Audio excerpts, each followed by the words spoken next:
Я ощущаю легкую прохладу, как будто смерть спешит ко мне. И пусть не первый день я на войне, если скажу, что не боюсь, это неправда. Я вспоминаю, как мы смысл искали, и чувство долга родилось в душе, и километры боли пройдены уже. Но я закончу путь, во что бы то ни стало. Ведь за моей спиною целая страна, и лица мне любимых, и все, что было важно. И пусть совру, если скажу, что мне не страшно, но смерть мне больше не страшна.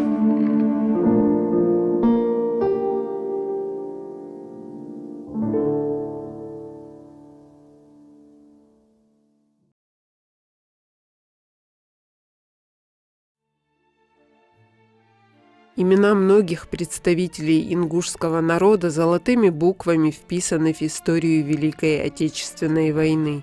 Судьба каждого из них достойна отдельного внимания. Это редкие примеры мужества, стойкости, самоотверженности. Тугану Аслакиевичу Шахмурзиеву на момент начала войны было всего 19 лет. Наш герой с честью прошел весь боевой путь до самого Берлина, отмечен множеством наград, в числе которых и знаки особого отличия. Отец мой родился в 1922 году здесь, в селе Нинасыркорт. Они рано осиротели, у них родители в раннем возрасте умерли. Учиться не было возможности. В школу он ходил, но закончил только 2 класса. К началу Великой Отечественной войны Туган Шахмурзиев уже больше года находился на срочной службе в армии. Сохранившиеся документы помогают отследить основные этапы его военного пути. У меня по сей день сохранился его военная учетная карточка в военном билете. Он был призван в 1940 году. Вот все, что тут есть. Вот 10 мая в 1940 году он был призван в армию. Это еще до начала войны. 96-й отдельная стрелковая бригада, 555-й артиллерийский полк 19-й дивизии. Когда началась Великая Отечественная война в 1941-м, он уже с первых дней начал участвовать в действующих армиях, в военных действиях. Часть отца, который он в то время уже служил, была непосредственно переброшена под Сталинград для защиты Сталинграда. Я помню, когда он говорил, что с первых дней начала вот этой Сталинградской битвы они принимали активное вот это участие. Непосредственно он получил награды за Сталинградскую битву «Красная звезда», за оборону Сталинграда, за отвагу. Есть статья в газете, который, когда была перед ними поставлена задача с одной деревни, это под ныне Волгоград, тогда Сталинград, есть деревня там небольшая, которой занимали немцы, а перед нашими бойцами с участием моего отца выбить с этой деревни немецких этих оккупантов была поставлена задача. Ну и непосредственно они их выбили, и первым ворвавшись мой отец захватил, подбив танк, немецкий подбив танк и захватив радиостанцию и важные штабные документы, был первым из этих участников. Мы знаем кто непосредственно принимал с первых дней участие в этой Сталинградской битве, остались живы единицы. На Мамаевом кургане, в музее в Волгограде был открыт мемориальная доска, есть там наши земляки, открыт памятник.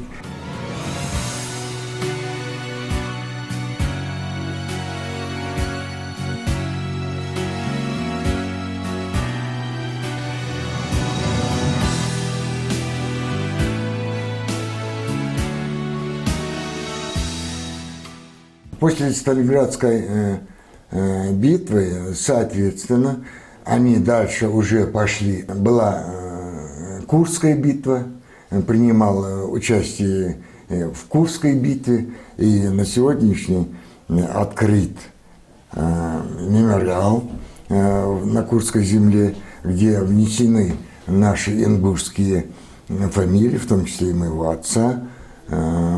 И опять ссылаюсь на документы моего отца, военно-учетной карточки.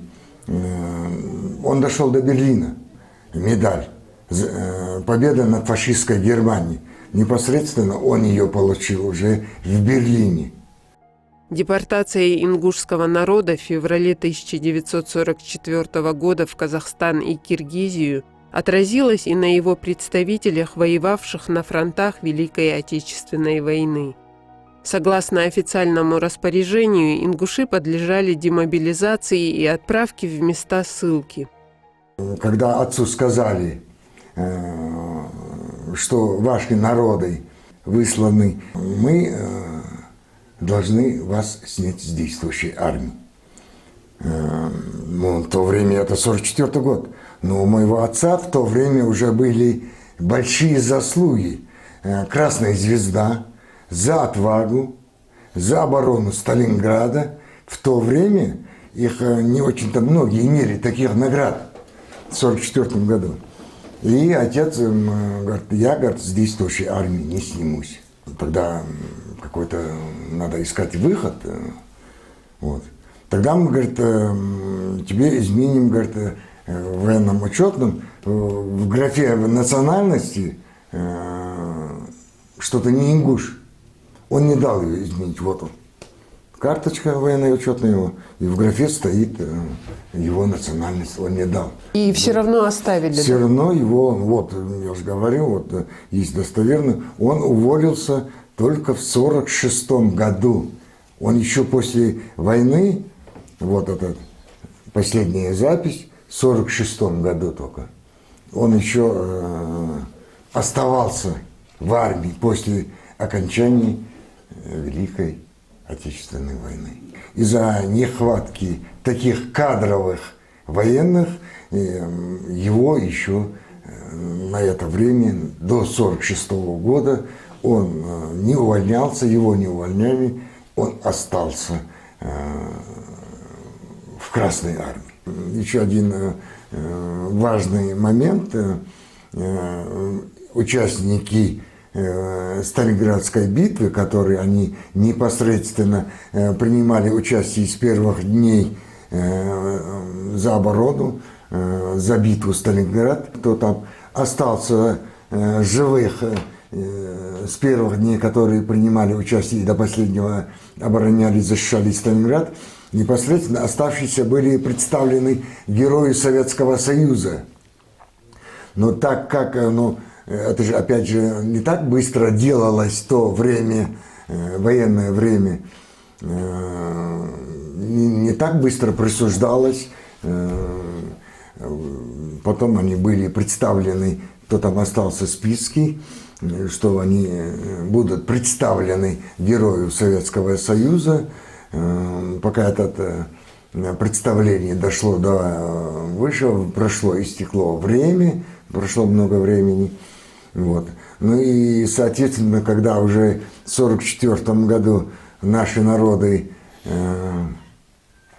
подверглись тотальной депортации, когда нас выслали, соответственно, опять же вышел указ о присвоении этих героев ингушей, чеченцев исключить. Ну и, соответственно, им этого не дали. По окончании службы долгожданного возвращения на родину, о котором мечтал наш герой все эти годы, не случилось. В 1946 году Туган Шахмурзиев отправился в Казахстан, где находилась его семья. Он уже женился в Казахстане во время депортации. В 1953 году у нас в семье, нас родилось у отца 8 человек, осталось нас ровно половина, 3 брата и сестра. Вот. В депортации у нас родились моя старшая сестра и мой старший брат. В Казахстане мы проживали, Костанайская область, Пешковский район, село Костряковка. Я вот родился там. Вот потом в 1957 году указ вышел. По-моему, мы в 1957 году уже переехали на родину. Опять я рассказывал матери. Я был на руках, годовалый ребенок. Когда вышло о восстановлении Чечено-Ингушской республики, когда издал указ Никита Сергеевич Хрущев, и потому что мать рассказывала, один из первых, Закрий родился в 1956 году в ноябре, а указ, насколько мы знаем, вышел в 1957 году. И мать рассказывала, мы вернулись одни из первых. Она все время уделяла внимание, что Закрий был маленький. Вы вернулись в Насыркорт, получается? Да, соответственно, на свои земли, где здесь, в этом Насыркорте, жил мой отец, мой дед здесь жил, и наша семья здесь жила, и сегодня мы живем. Жизнь на родине по возвращении из депортации для Тугана Шахмурзиева, как и для других ингушей, складывалась непросто. В силу перечисленных ранее обстоятельств наш герой не имел даже полного общего образования. По этой причине, несмотря на исключительные боевые заслуги, ему было сложно устроиться на хорошую работу. Но Туган и его супруга Маддан делали все возможное, чтобы их семья ни в чем не нуждалась. Я не припомню, чтобы у нас в доме какой-то недостаток был. Отец, мать старались, чтобы у нас был достаток. Мы ходили в школу, одеть, обуть, все, считались. Основное было вот это подворье, сельское хозяйство. А отец занимался после возвращения на родину, насколько сторожем он работал, кочегаром интернат у нас был здесь. Там он работал. Вот то, что я помню. В основном он болел. Постоянно больница, вот эти вот военные. Последствия войны. Последствия, да, сказывались очень на здоровье. Я пошел 13 лет работать. И по сей день, можно сказать, работаю. Вы как старший уже, получается, Закриев, пришлось вам рано, да?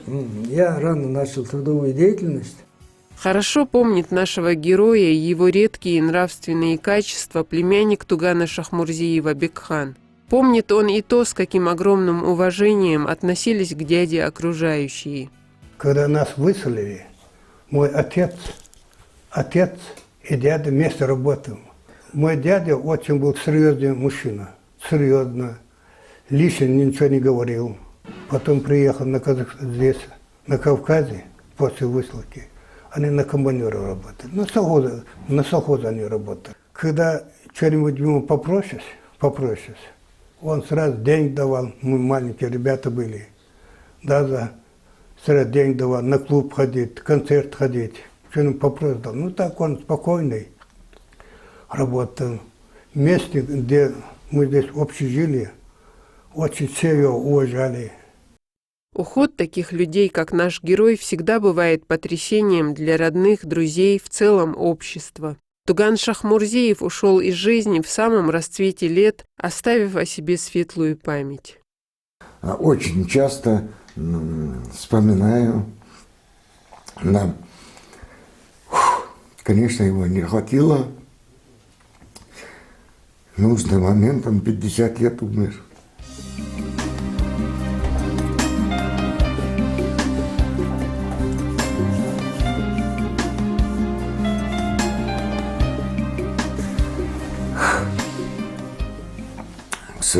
К сожалению, рано умер в 50 лет, в 1972 году.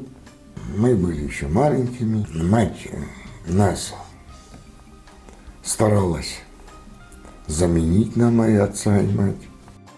У родных Тугана Шахмурзиева в семейном архиве имеются некоторые документы и фотографии. Основные же материалы о нашем герое хранятся в Ингушском государственном музее краеведения имени Тугана Мальсагова в Назрани. Это оригиналы различных документов, некоторые фотоматериалы, которых, нужно сказать, в целом немного. Когда был еще живой Мальсагов Туган, я в этот день тоже, как отчетливо прекрасно помню, он к нам приходил неоднократно домой. У него возникла эта идея создать музей, чтобы все это передалось подрастающему будущему поколению. Я это помню хорошо. Мы были с матерью дома. Мы передали, они есть, весь материал в нашем краеведческом музее, удостоверяющий все его награды, соответствующие документы, то, что он участник Сталинграда, и все его награды, и с ними сопровождающие документы удостоверений.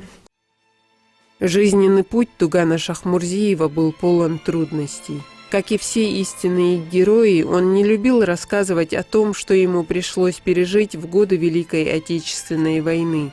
Не хвалился своими редкими боевыми заслугами и наградами. Скромный, немногословный и очень мужественный, Туган стойко преодолевал все невзгоды и на деле показывал, каким должен быть человек.